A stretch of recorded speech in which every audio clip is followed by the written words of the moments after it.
This is a skywalk.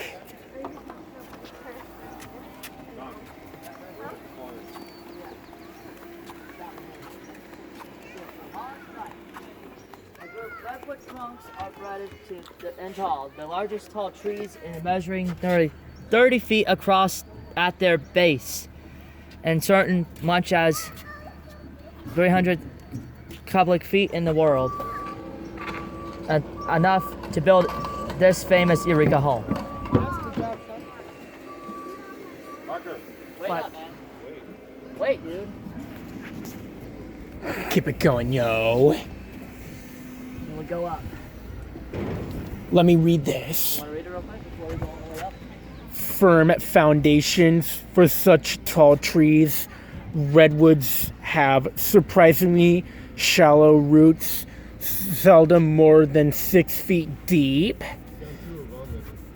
But what they lack in depth, they make up for width. The root system of a mature old growth redwood can be more than 300 feet in diameter. Oh yeah, here we go.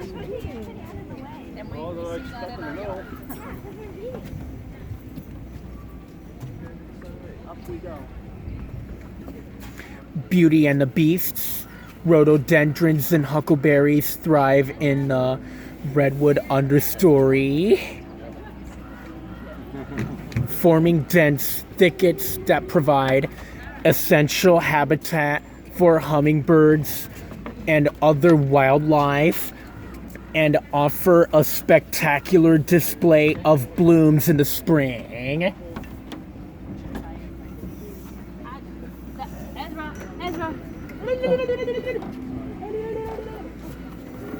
Well, I like to read some more. Okay, we can do it. We'll wait for you. And be patient. Okay.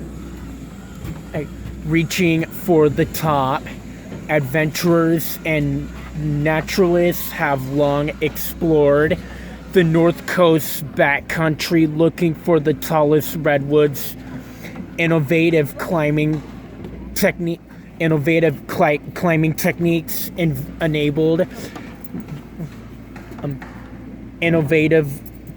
techniques enabled researchers to reach, measure, and explore the previously inaccessible canopy habitat.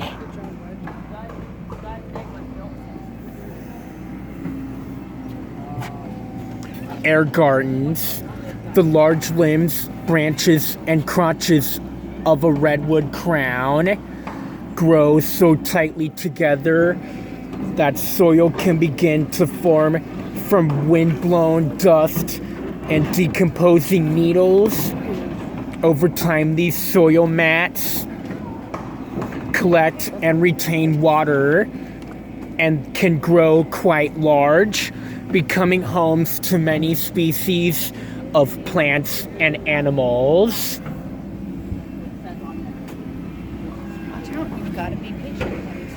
Sorry, we cut. No, you're fine. You're fine. We're trying to teach personal space and all the things. Yes, indeed. Let's read. Valuable lesson. Growing aloft, the most common epiphytes.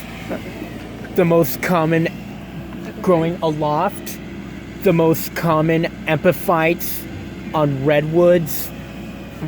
The most common epiphytes in redwoods are leatherleaf fern and evergreen huckleberry. Large, complex crowns can carry as much as 1 ton, hosting rhododendron, salmonberry, and small trees like laurel, hemlock, and cascara and fir.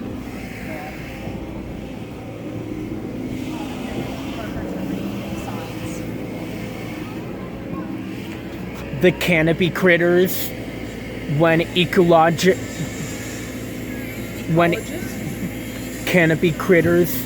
ecologists began exploring redwood canopies, they found them full of animal life, wandering salamanders, tree voles, hornets, even a tiny shrimp-like aquatic creature called a copepod.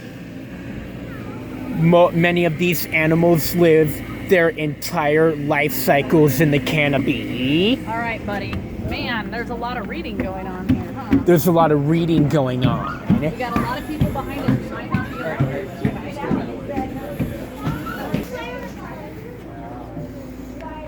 The field guide. Here are a few of the living things you might encounter in this redwood grove. Plants, lichen and fungi, invertebrates, birds, mammals, and amphibians. Okay, but we're gonna have to kind of pick up the pace here. Let's go along this way. Let's go catch up to our group. Skywalk rules.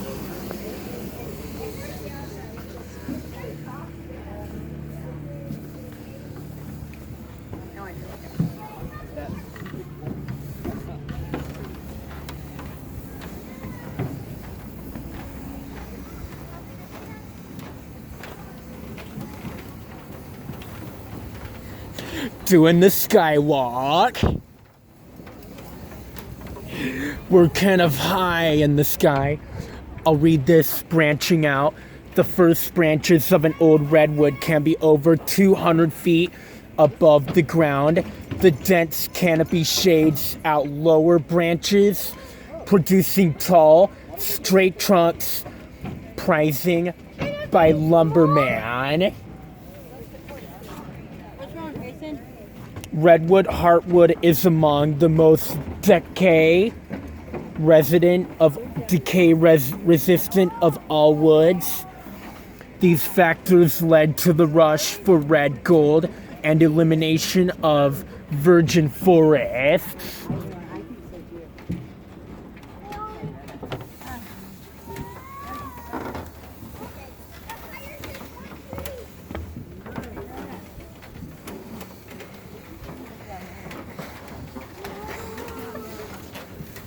No jumping on the skywalk.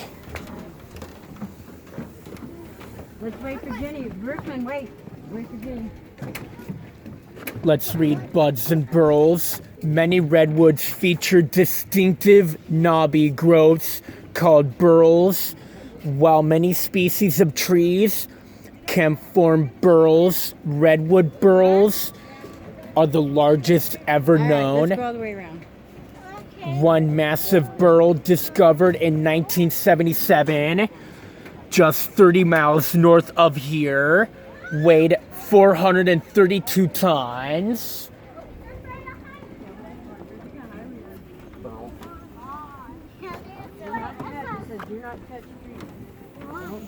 Do not touch the tree. Do not touch the tree. About close contacts. Redwoods are social trees growing in large groups called groves. Look at this one. The individual redwoods in a grove are directly connected by root graft. Many trees and tree clusters are clones created by sprouting of nearby trees. Their root systems are tightly interwoven, which helps to support them. Parker, take a picture of this tree right here. It's like, get some of the pictures. I like that you're reading, but show the canopy and just show. Look at the canopy. And go all the way down. Yeah, man. We're all the way down to the floor. Show everybody, because I'm sure you're gonna. We are a lot of so many feet high. A lot of so many. Let's not have your mom's bum in the video. They'll get a lot of views in this video.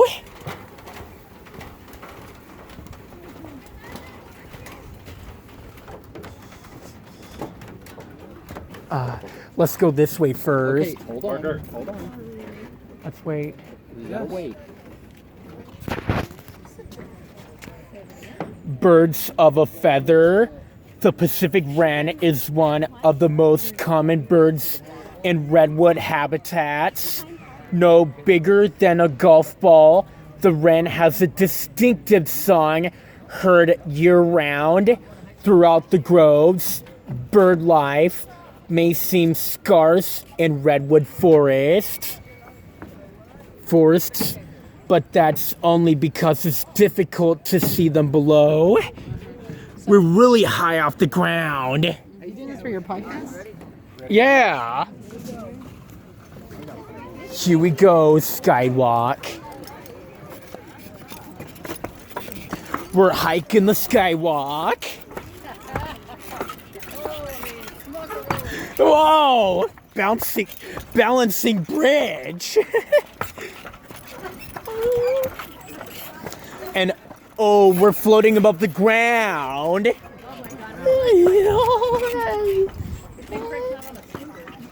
What?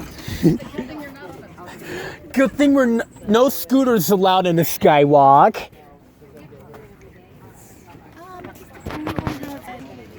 Sky Islands. In the early 1990s, forest ecologists began to explore old growth redwood canopies.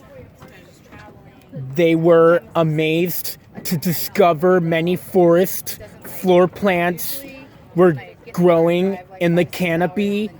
These are epiphytes, plants that grow on plants without causing harm. But it's been saying here too. We're levitating.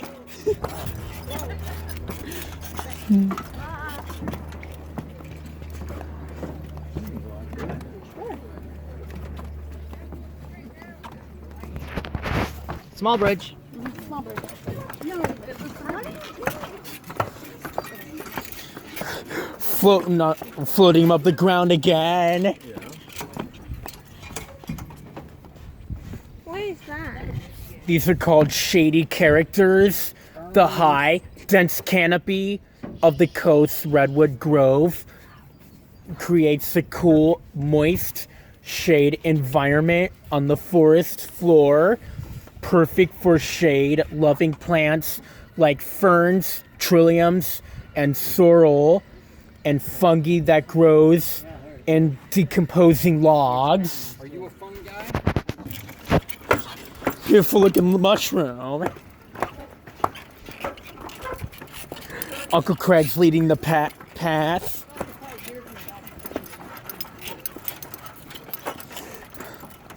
Let's go.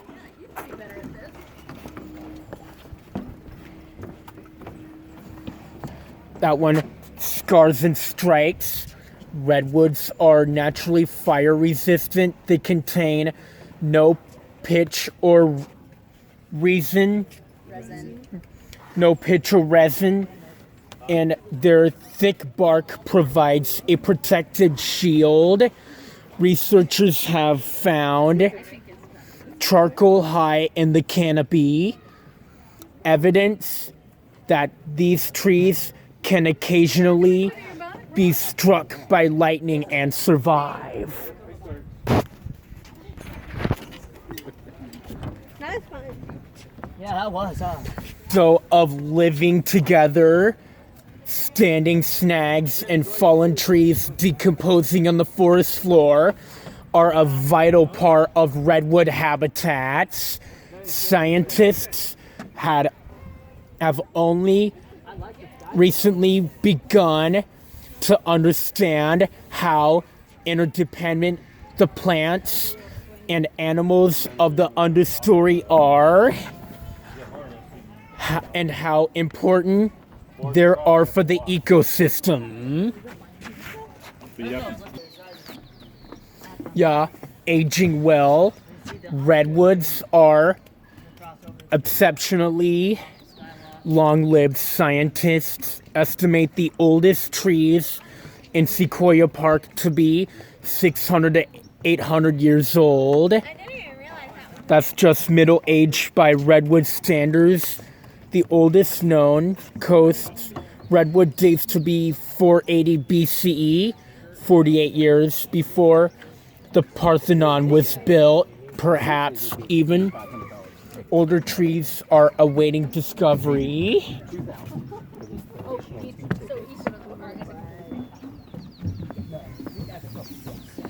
Start small.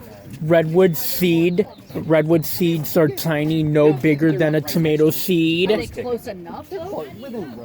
Germination begins in late winter and takes 9 months. However, redwoods mostly grow from sprouts, not seeds. Redwoods do grow from seeds after disturbances like wildfires or flooding.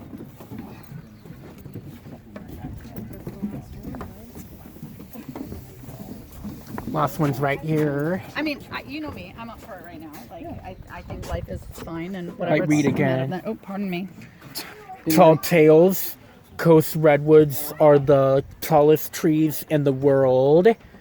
Many mature old growth redwoods are more than 350 feet tall, roughly the length of this ascent ramp.